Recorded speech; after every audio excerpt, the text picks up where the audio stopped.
My girlfriend laughed. You'd fall apart without me. I quietly took an overseas offer, set up a new place, and moved on. Weeks later, she showed up at my old apartment with a love letter, but the new tenant answered the door instead. Looking back, I realize Rachel had been slowly taking over my life for years, but at the time, I mistook her constant management for caring. I'm Daniel, a 36-year-old software architect specializing in enterprise cloud infrastructure, and I'd been with Rachel for 6 years. She was a 33-year-old interior designer who ran an upscale home staging and renovation consultancy, the kind of woman who could walk into any space and immediately envision how to transform it into something magazine-worthy. What started as helpful suggestions about my downtown loft gradually became complete life reorganization that I was too conflict-avoidant to resist. She redesigned my home office setup first, claiming my dual-monitor coding station with its custom RGB backlighting looked unprofessional for someone of my position, and replacing it with a minimalist glass desk that gave me constant neck strain during my 12-hour coding sessions.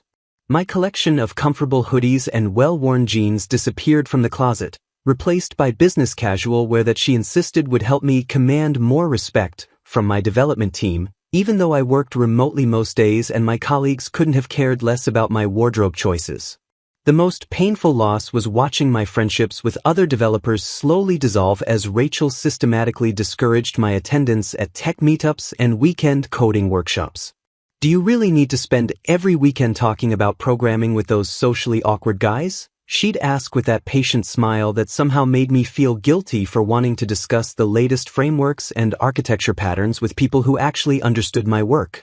She'd schedule dinner parties with her design industry contacts on the same nights as the monthly JavaScript meetups I'd helped organize, making me choose between supporting her career networking and maintaining my own professional relationships. My one remaining sanctuary was my basement workshop where I built custom mechanical keyboards and restored vintage computers from the 80s and 90s, a passion that had started in college and grown into a legitimate side business. I'd spent years collecting rare Cherry MX switches, designing custom PCBs, and sourcing vintage components, creating keyboards that other developers would commission for hundreds of dollars each. But Rachel dismissed the entire operation as my nerdy junk collection, especially when her high-end design clients would visit the loft for consultations. Could you at least move all that electronic stuff out of sight when I'm showing the space? She'd request, gesturing dismissively at components I'd spent months tracking down on obscure electronics forums. I started keeping the workshop door locked during her client meetings, feeling oddly ashamed of something that brought me genuine joy and creative satisfaction while also generating decent supplemental income. The transformation had been so gradual that I didn't recognize how completely I'd surrendered my autonomy, mistaking her micromanagement for partnership. I told myself that compromise was part of a mature relationship, that her organizational skills complemented my technical focus, that she was helping me become more well-rounded and socially acceptable. Rachel had this masterful way of framing her control as devotion, always prefacing her demands with phrases like, "I just want what's best for you," or, "I'm trying to help you reach your potential in ways you can't see." Looking back now, I can see how expertly she'd isolated me from my support network and made me dependent on her approval for even basic decisions about my own life, career, and personal interests that had nothing to do with her. The call from TechSphere Asia came on a Tuesday morning while I was debugging a particularly stubborn authentication issue in our banking platform's API gateway. When their head of engineering offered me the position of chief software architect for their new fintech platform headquarters in Singapore, I felt something I hadn't experienced in years, pure, unfiltered excitement about my professional future. This wasn't just another job offer. It was the opportunity to lead the development of Southeast Asian digital banking infrastructure from the ground up, working with cutting-edge blockchain integration and quantum-resistant encryption protocols that represented the bleeding edge of financial technology. I practically ran upstairs to share the news with Rachel, expecting her to match my enthusiasm or at least acknowledge the significance of this career milestone. Instead, I found her sprawled across our dining table with fabric samples, paint swatches, and floor plans spread everywhere, completely absorbed in selecting materials for a penthouse renovation project. "Rachel, you won't believe what just happened," I said, barely containing my excitement. TechSphere Asia just offered me the chief architect position in Singapore. She glanced up for maybe 3 seconds, then immediately returned to comparing 2 nearly identical beige fabric samples. That's nice, honey. Do you think this linen or this cotton would work better for luxury staging? My client wants something that screams wealth but doesn't look try-hard. I stood there processing her complete dismissal of what was essentially my dream job offer, watching her hold fabric swatches up to the light as if my career breakthrough was background noise. Rachel, this is huge for me. I'd be building their entire fintech infrastructure from scratch, leading a team of 30 developers, implementing security protocols that could revolutionize how banks handle digital transactions across Asia. She murmured, now arranging paint samples in some mysterious order. Actually, this could be perfect timing. Singapore's luxury real estate market is absolutely booming right now, especially with all the wealthy expats moving there. I could finally expand my consultancy into the Asian market. Think about all those tech executives and investment bankers who need high-end interior design services. The way she immediately calculated how my achievement could benefit her business felt like a punch to the gut, but I pushed forward. I was thinking maybe I could go alone initially, get established with the team, find us a good apartment, learn the city before you make the transition. That's when she looked up with genuine attention for the first time, but not the kind I'd hoped for. Rachel's eyes narrowed as she processed what I just suggested, and then she started laughing, not the warm, shared joy kind of laughter, but something cold and condescending that made my skin crawl. You'd fall apart without me, Daniel, she said, still chuckling like I'd told her the world's most amusing joke. You can't even organize your own closet properly, let alone manage an entire development team in a foreign country. You'd probably spend your first month eating takeout every night and wearing wrinkled shirts to important meetings. The casual cruelty of her response hit me like cold water, crystallizing years of accumulated resentment into a single moment of absolute clarity. This was how she really saw me, incompetent, helpless, fundamentally incapable of basic adult functioning without her constant supervision and intervention.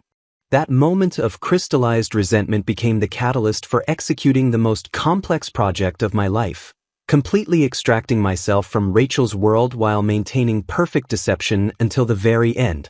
The next morning, while she attended a client meeting about selecting between Carrara and Calcutta marble for a pharmaceutical executive's kitchen renovation, I called TechSphere Asia back and formally accepted the Singapore position with a start date 6 weeks out. The HR representative, a remarkably thorough woman named Linda Chen, walked me through their comprehensive relocation package, including temporary corporate housing in a furnished 2-bedroom apartment near their Marina Bay offices, full shipping assistance for personal belongings up to £3,000, and even cultural orientation sessions to help me integrate into Singapore's business environment. I spent my lunch break researching Singapore's import regulations for electronics, discovering that my vintage computer collection and custom keyboard equipment would require detailed documentation but could be shipped duty-free as professional tools since they directly related to my work as a software architect.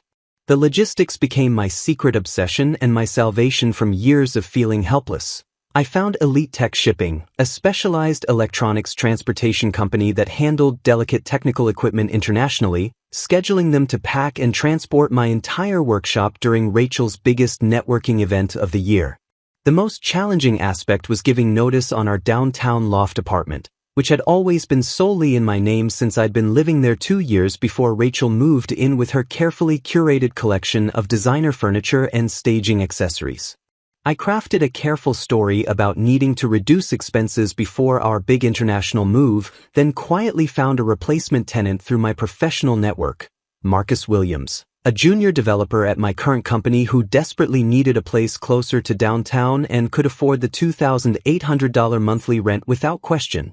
I scheduled the lease transfer meeting for the same day Rachel would be flying to Chicago for the Interior Design Excellence Conference, ensuring she'd never meet Marcus or understand the true timeline of events unfolding around her.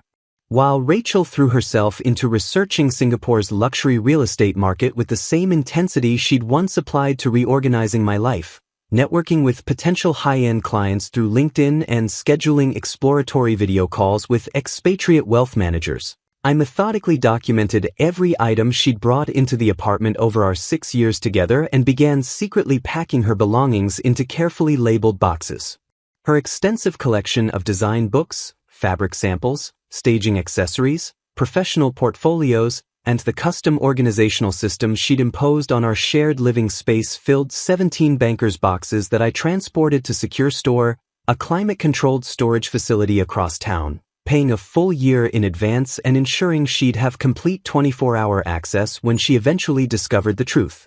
I opened a new account with HSBC, an international bank with branches in Singapore, quietly transferring my savings and setting up automatic bill payments for my new life while maintaining our joint checking account to avoid raising any suspicion during the final weeks of deception.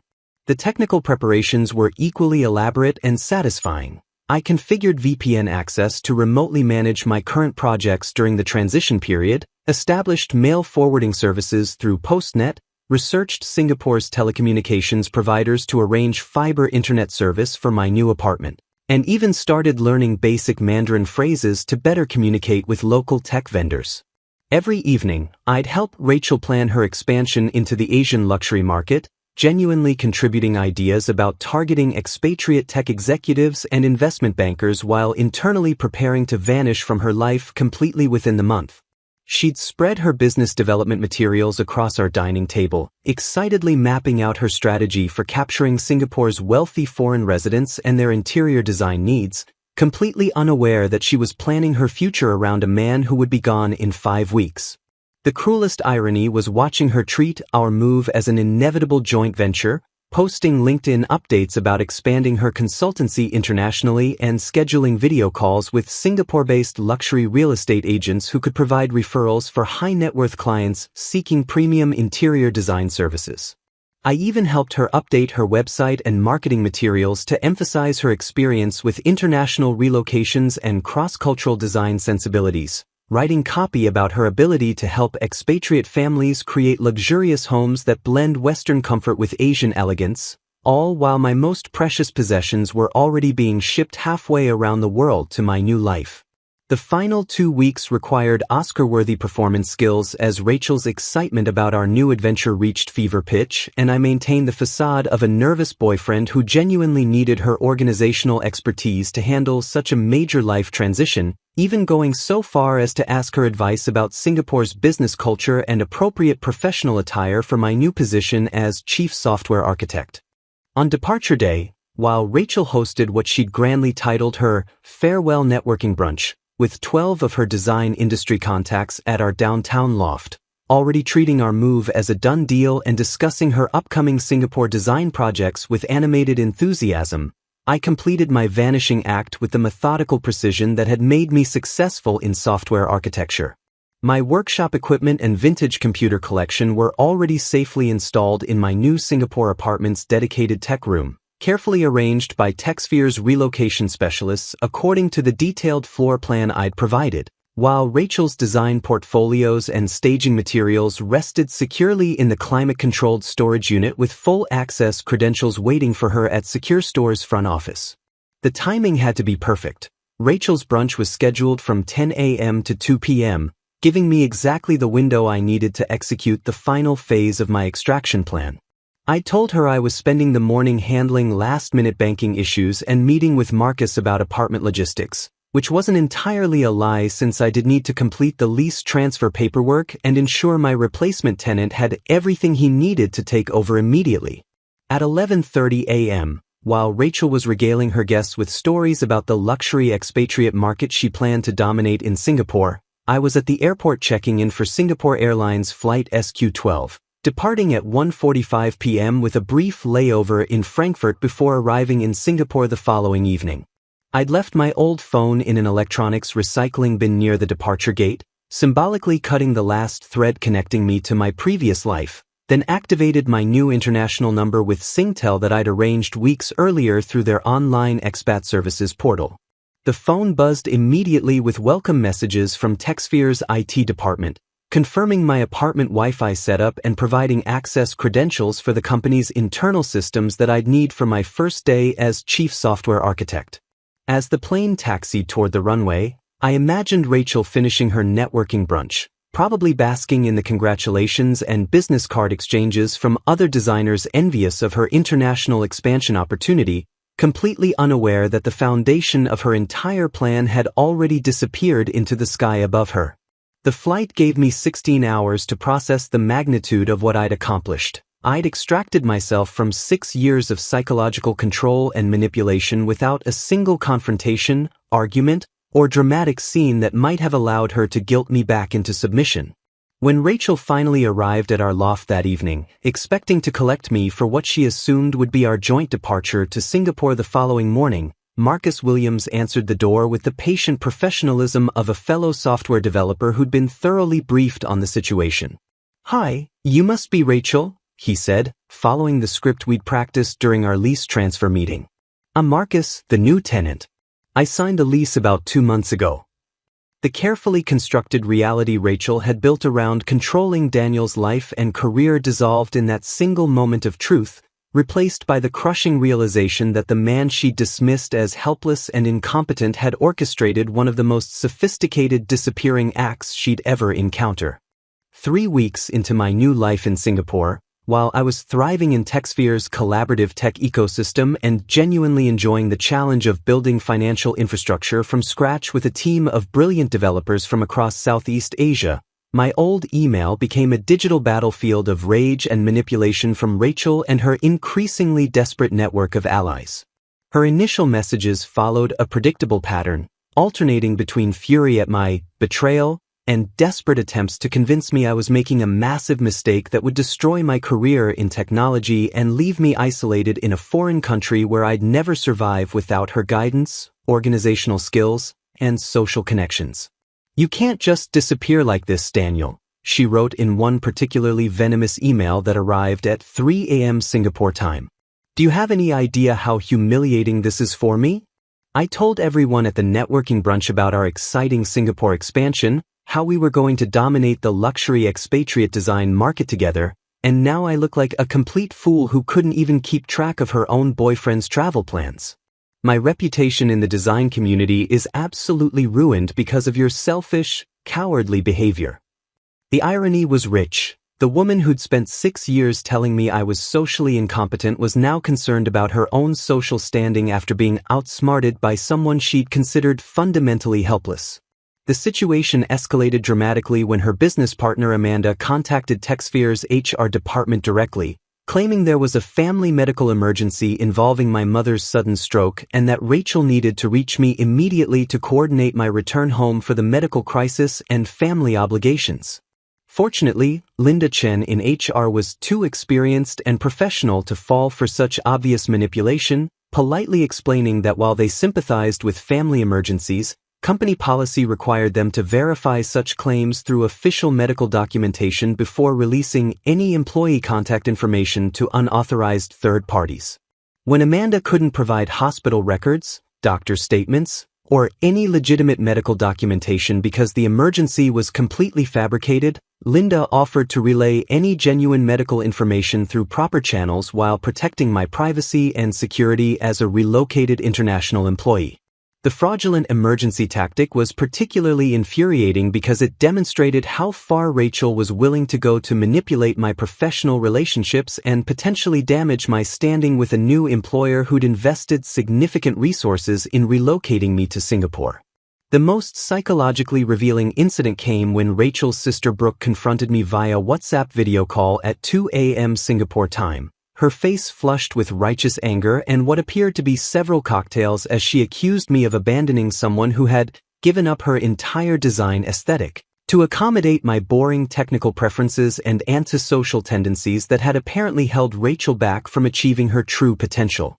"Rachel sacrificed everything for you," Brooke declared with the conviction of someone who'd clearly rehearsed this intervention, apparently forgetting that I could see her expensive cocktail in the background and hear the club music that suggested this moral lecture was happening during her night out at some upscale bar. She changed her whole apartment to make you comfortable. She supported your weird computer hobbies instead of making you grow up. She even learned about cryptocurrency and blockchain just to understand your boring work better and be a supportive girlfriend. I calmly reminded Brooke that Rachel had never lived in her own apartment during our relationship. She'd moved into my downtown loft after 6 months of dating and systematically replaced my belongings with her design choices while contributing nothing to rent or utilities, and that she'd never shown genuine interest in my work beyond calculating how my salary could fund her lifestyle upgrades and business expansion dreams. She gave up lucrative local clients to plan this Singapore move with you, Brooke continued, her voice rising with manufactured outrage that would have been impressive if it weren't so obviously scripted. Do you know how much money she turned down because she thought you two were building a life together? She could have been designing penthouses for tech executives here, but instead she was researching Singapore's luxury market for you.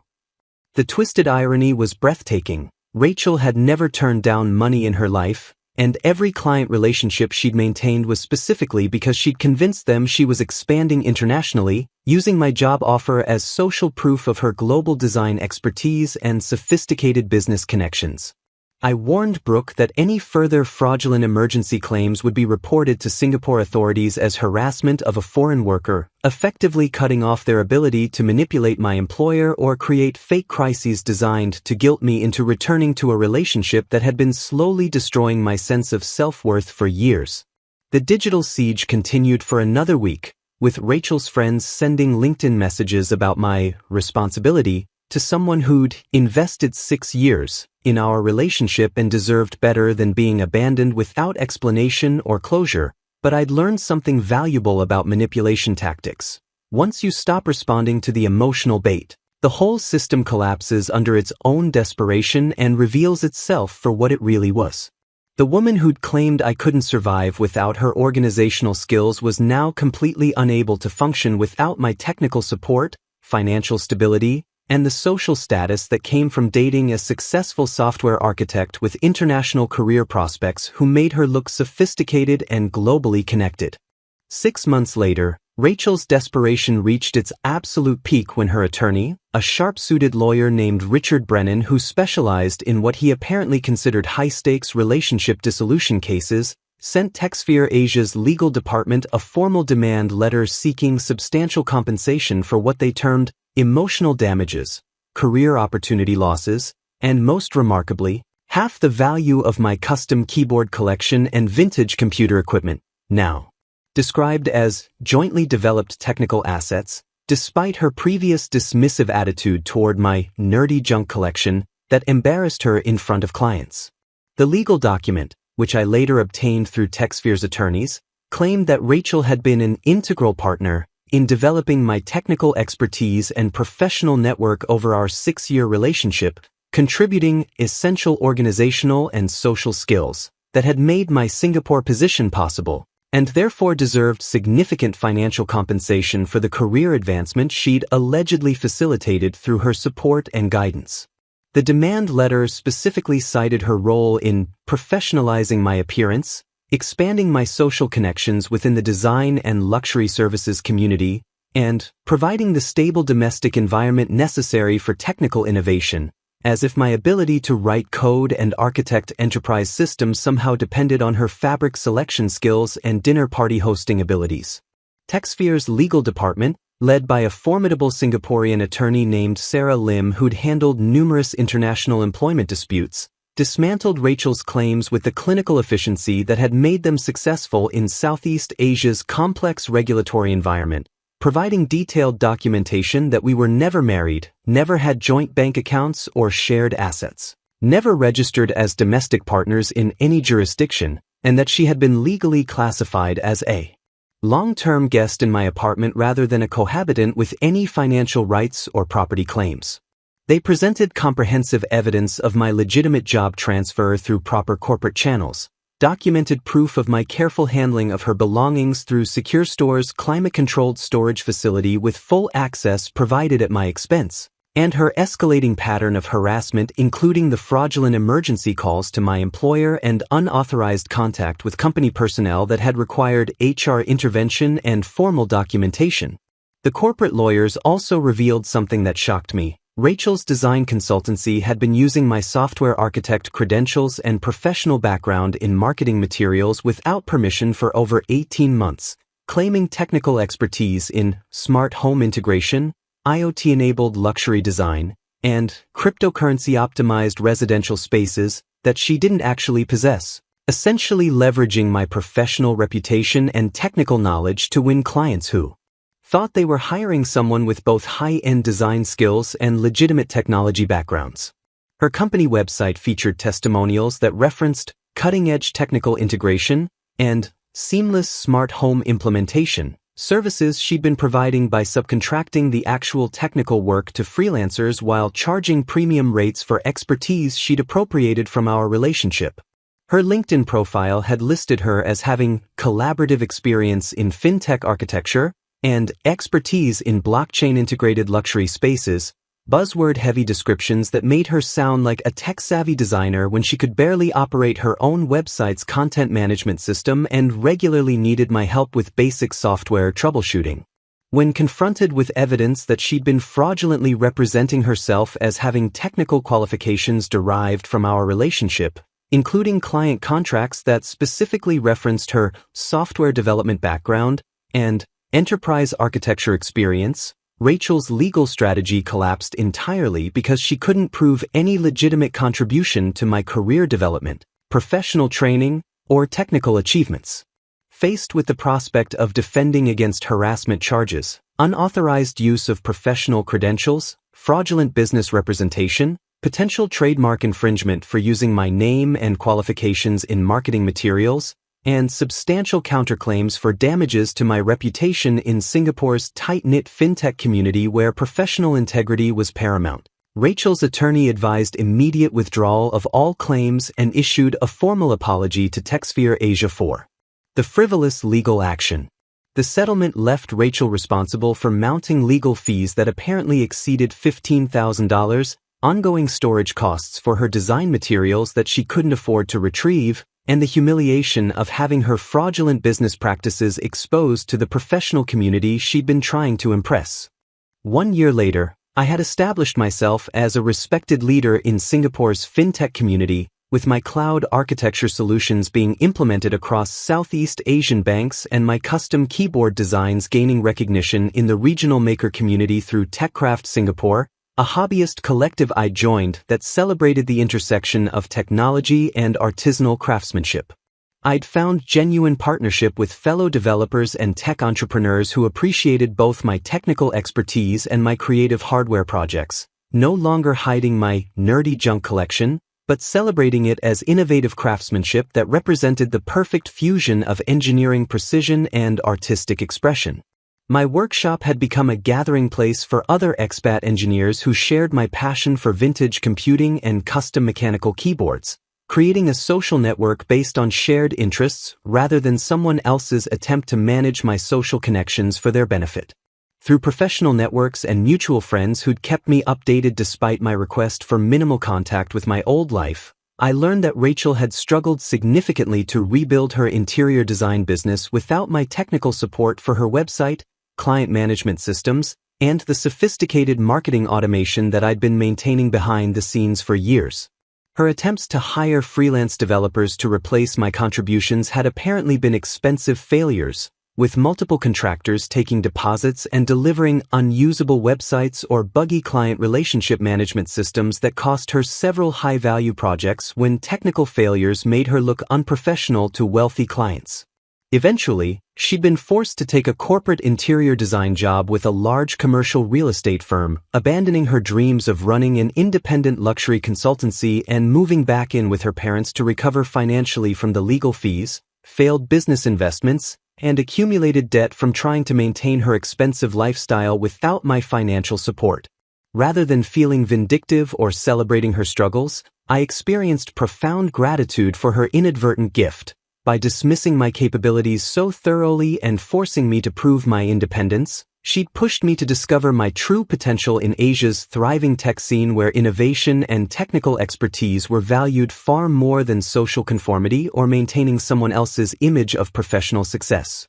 My new life represented not revenge but renaissance, built on the foundation of technical self-reliance she'd claimed I lacked but which had ultimately become my greatest professional and personal strength in a culture that rewarded competence, creativity, and the courage to pursue ambitious projects without needing anyone's permission or organizational oversight.